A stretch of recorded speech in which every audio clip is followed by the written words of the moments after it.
of discussion, but as I read through that and I saw how the interpretations, I don't know how they could draw some of those conclusions and say this before the jury based on really inadequate evidence or evidence that was interpreted way beyond its facts. And I don't know whether that's willful misconduct or professional negligence issues, and that's what I'm thinking of. And I think that's what I wanted to clarify, that the panel believed that there was no question that the science was flawed, and this has far-reaching implications for this particular discipline, well beyond this case, and that's a real concern. So I heard you say, well, you weren't 100% in agreement. There were 4 of you, and you didn't always agree. Was this one of the points where you didn't agree?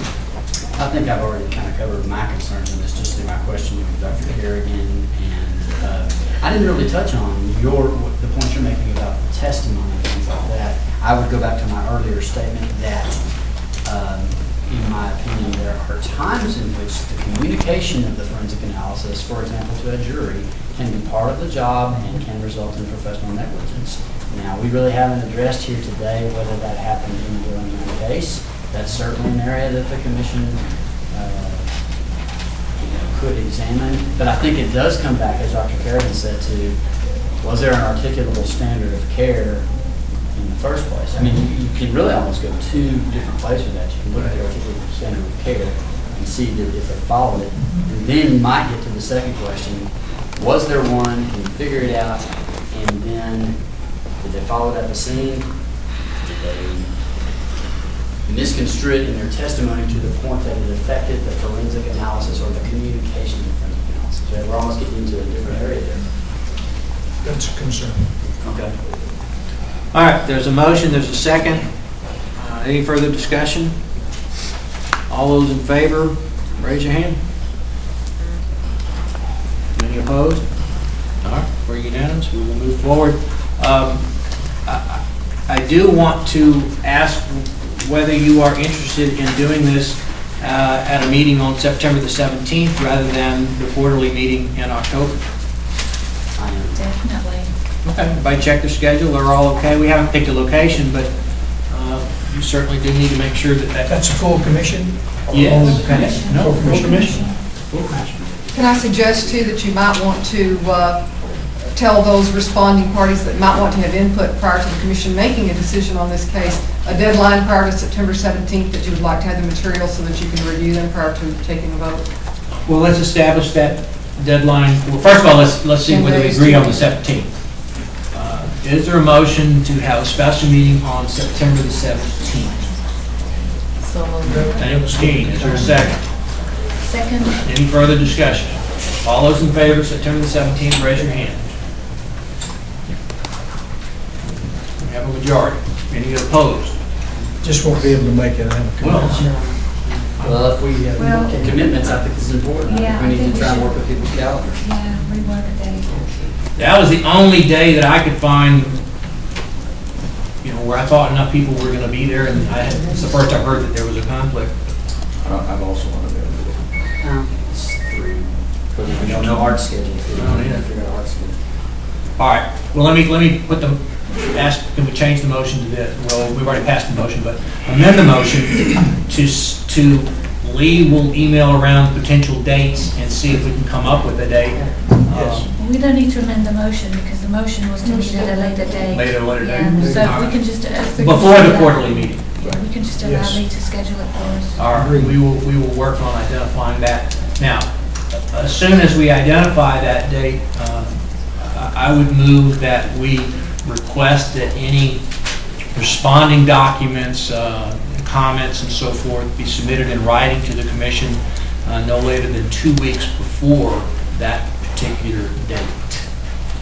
I think it needs to be even earlier than that, quite frankly. 2 weeks before we meet. Yeah. Yeah, As soon because as then you we have. set a date, the complainant will meet any date and we'll give you as much time as Yeah. possible. I mean, if we're going to try and meet sometime around September the 17th, I would like at least 3 weeks for the panel to be able to draft a report, because I would anticipate the panel would probably have to meet at least 2 times before the full commission meeting to draft a report. Possibly. Yeah, So. 3 weeks, maybe. 3 weeks? More. I mean, It's up to you. I'd like to see a response in the next 3 weeks, because we can send out our letters, which will be fairly straightforward to these parties, soliciting this extra information, and I'm sure we'll get, you know, other information pretty quickly. I mean, I think 3 weeks will probably be adequate, 3 weeks Okay. from now. All right. That's good for me. I actually have somebody in my office. All right. So is there a second? So the motion is to receive all supplemental information 3 weeks from today. Is that right? That's what I'm hearing. Session. Second. Oh, any further discussion? All those in favor? That's unanimous. Tight deadline, Henry. Okay. I think that covers all of the issues. Is there anything, investigative panel members, that we didn't cover or discuss from the panel meeting? Just to clarify that Willingham panel recommendation document that you received is a draft. It was, Yeah, it was just put together by me. yeah, and it's an old draft that predates the second panel meeting that we had. So as long as everyone understands that those jurisdictional issues probably shouldn't be there. No, they should be there. But there's just no representation that there was agreement. They were That's right. discussed at those meetings. They were discussed and they were opposed by 2 members of the 4-member panel. That indeed. That's why there is no indication that there is either unanimous or majority support for them. There was 2 members, Dr. Pirwani and myself, who found them compelling and interesting. There was 1 member who wanted to think about it some more, and there was 1 member who opposed them. And there was unanimous agreement that they were ultimately not going to be part of the Willingham decision. And that'll stand in the next discussions that we're having over the next 3 to 4 weeks. They will not be a part of that discussion whatsoever. Agree. As we said maybe 10 times today. Just want to reinforce that. Excuse me. All right, any further matters on that? All right, next up is discuss and consider recommendations for the investigation panel for complaint 0902 involving